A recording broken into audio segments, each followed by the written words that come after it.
আমার দাদু সবসময় বলতেন কখনো শুধু টাকা জমিয়ে রেখো না। এই কেন বলতেন তার পেছনে একটা দারুণ গল্প আছে। এক গ্রামে এক দাদু ছিলেন যাকে সবাই অলস ভাবত। তিনি কোনো কাজ করতেন না, শুধু গাছের নিচে বসে বলতেন, একদিন আমি অনেক বড় লোক হব। কিন্তু সেই দিন আর আসতো না। তার স্ত্রী বলতেন, স্বপ্ন দেখে পেট ভরে না, কাজ করতে হয়। একদিন ঘরে কোনো খাবার ছিল না। নাতি যখন ক্ষুধার্ত গলায় বলল, দাদু একটু রুটি হবে, তখন দাদুর খুব লজ্জা হলো। তিনি বুঝলেন শুধু বসে থাকলে চলবে না। পরদিন থেকেই তিনি রোদে পুড়ে অন্যের খেতে কাজ শুরু করলেন। হাড় ভাঙা খাটুনি করে তিনি অল্প কিছু টাকা পেতেন, যা দিয়ে কোনো মতে সংসার চলত। একদিন দাদু শুনলেন গ্রামের লোক বলছে টাকা জমালে বিপদ থেকে বাঁচা যায়। দাদু তখন থেকে একটা কাঁচির বয়ামে অল্প অল্প করে টাকা জমানো শুরু করলেন। টাকা জমাতে গিয়ে তিনি নিজের জুতো কেনা বন্ধ করলেন, এমনকি খাওয়াও কমিয়ে দিলেন। অনেক দিন পর যখন বয়ামটা টাকায় ভরে গেল, দাদু বাজারে গেলেন খাবার কিনতে। কিন্তু সেখানে গিয়ে তিনি অবাক হয়ে দেখলেন সব জিনিসের দাম অনেক বেড়ে গেছে। যে টাকায় আগে 3 বস্তা খাবার পাওয়া যেত, এখন তা দিয়ে 1.5 বস্তাও হচ্ছে না। দাদু বুঝলেন ফেলে রাখা টাকার দাম কমে যায়। অবশেষে দাদুর মাথায় একটা বুদ্ধি এলো। জমানো সব টাকা দিয়ে তিনি কয়েকটি মুরগি কিনলেন। নাতি খুব খুশি হয়ে বলল, দাদু এটা তো আমাদের ডিমের কারখানা।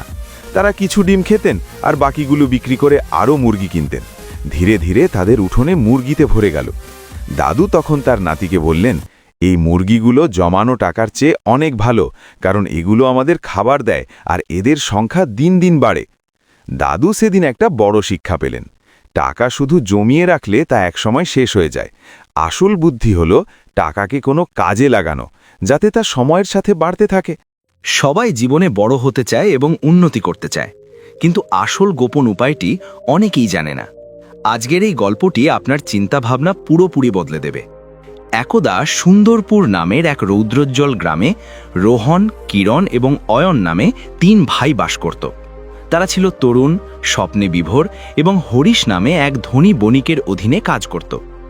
একদিন তিনি তাদের ডেকে বললেন, আমি তোমাদের প্রত্যেককে জমি ও সোনা দিচ্ছি। তোমাদের সময়ের সঠিক ব্যবহার করো এবং যা দেওয়া হয়েছে তার থেকে সেরাটা বের করে আনো। তোমরা এটি কিভাবে ব্যবহার করবে তার ওপরই তোমাদের ভবিষ্যৎ নির্ভর করছে। সবচেয়ে বড় ভাই রোহন হেসে বলল, জীবন খুব ছোট, সোনা উপভোগ করার জন্য। যা আমরা খরচ করতে পারি তা জমিয়ে রেখে লাভ কি? সে তার সমস্ত মোহর পার্টি, গান বাজনা এবং দামি পোশাকে ব্যয় করল। সে ভাবত আনন্দই জীবনের সেরা অংশ।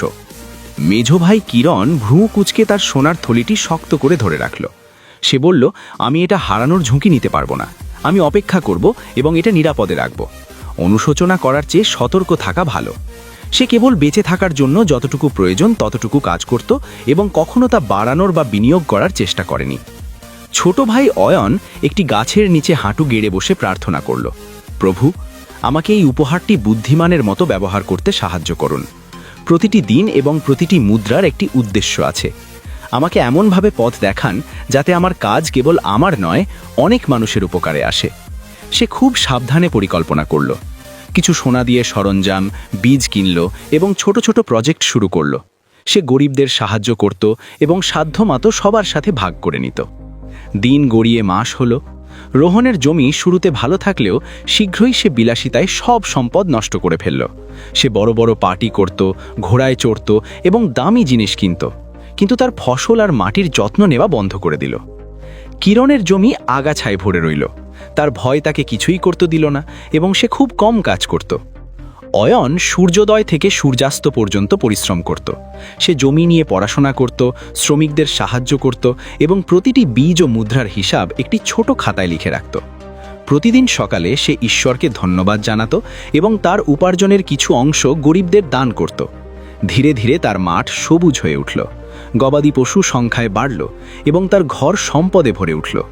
তবুও সে বিনয়ী থাকল। এক সন্ধ্যায় নদীর ধারে 3 ভাইয়ের দেখা হলো। রোহন দম্ভ করে বলল, আমার সম্পদ দেখো, আমি আনন্দের জন্য সোনা খরচ করেছি এবং প্রতিটি মুহূর্ত উপভোগ করেছি।